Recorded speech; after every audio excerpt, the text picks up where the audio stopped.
Police मुख्यालय की नियमित प्रेस वार्ता में आप सभी का स्वागत है।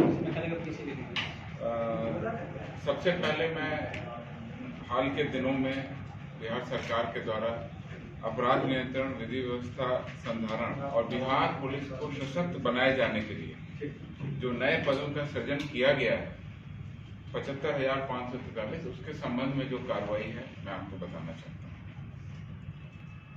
बिहार पुलिस में अब तक की एक साथ बहाली की सबसे बड़ी संख्या के बारे में अब शीघ्र ही हम लोग नई एडवर्टाइजमेंट के साथ में नियुक्ति प्रक्रिया प्रारंभ करने वाले हैं।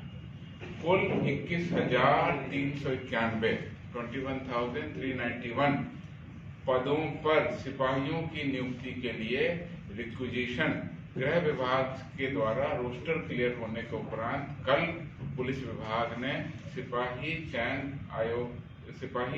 भर्ती चयन परिषद को भेज दिया। इतनी बड़ी संख्या में बिहार पुलिस में एक साथ सिपाहियों के पद पर कभी नियुक्ति नहीं हुई। जैसा कि आप लोग जानते हैं, अभी पिछले वर्ष गांधी मैदान में लगभग 10,000 कर्मियों की एक साथ नई नियुक्ति के बाद नियुक्ति पत्र हस्तांतरण की बहुत बड़ा समारोह आयोजित किया गया। वो संख्या करीब 10,000 है।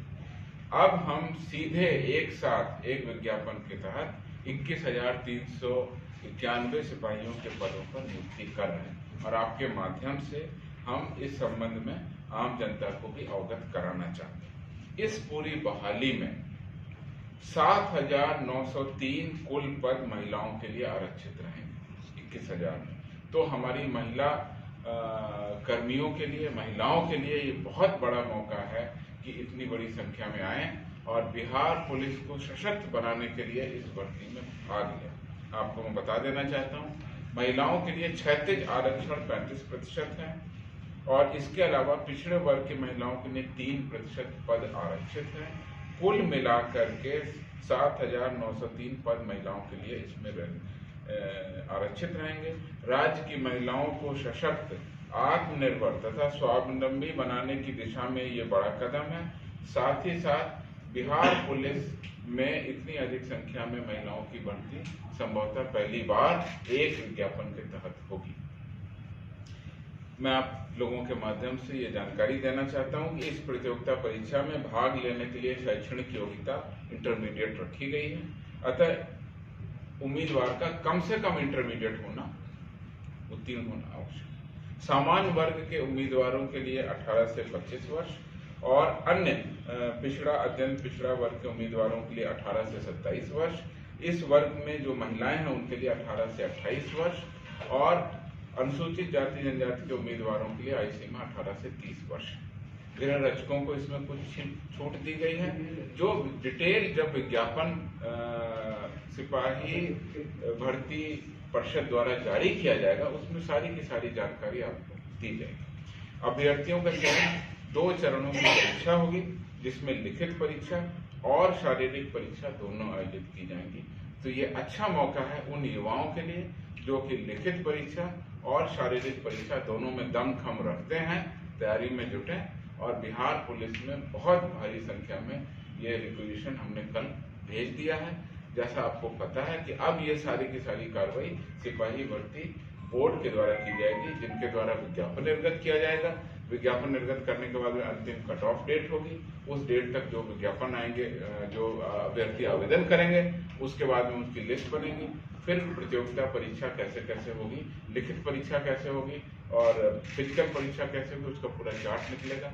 हम लोगों को ऐसी उम्मीद है और आशा है कि जिस प्रकार पिछले वर्ष हमने नवंबर में ये 10,000 से ज्यादा लोगों को नियुक्ति पत्र दिलाया था, इस वर्ष हम लोग 21,391 पदों पर नियुक्ति पूरी करें और इस वर्ष के दिसंबर होते होते तक हम लोग वैसा ही एक साथ बड़ा कार्यक्रम आयोजित करने में सक्षम हो। लेकिन ये अभी प्रथम चरण है, अभी विज्ञापन होगा और उसके आगे की कार्रवाई होगी।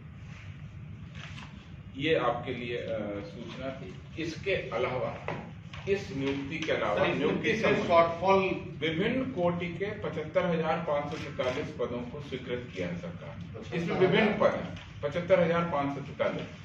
उसमें से बहुत सारे पद जो है प्रोन्नति के, सीधी नियुक्ति के कितने पद हैं वो आपको मैं बता दूंगा अलग से, और उसमें से 21,000 का हम लोग एक साथ कर रहे हैं।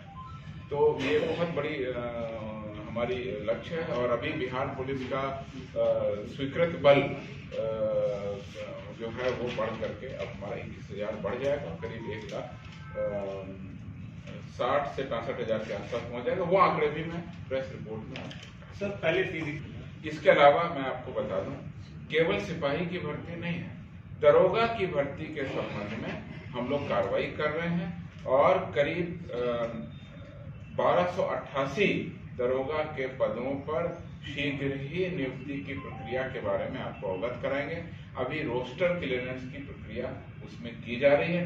संभावना है कि मई के महीने में इसके संबंध में भी हम लोग आपको अवगत करेंगे। इसी के अलावा स्टेनो एएसआई के पद हैं करीब 194। इन पदों के बारे में भी रोस्टर क्लियरेंस की प्रक्रिया चल रही है। यह भी उम्मीद है कि मई के महीने में हम इसके बारे में भी आपको जानकारी दे देंगे। आप लोगों को पता है कि दरोगा के लिए एक दूसरा भर्ती आयोग है, पुलिस अवर सेवा चयन आयोग, और सिपाही की भर्ती के लिए सिपाही भर्ती परिषद। तो वो दोनों आयोगों में हम लोग अपनी अपनी एप्लीकेशन भेज देंगे और इस साल के होते होते वर्ष के समाप्ति के पहले हम लोग बड़ी भारी संख्या में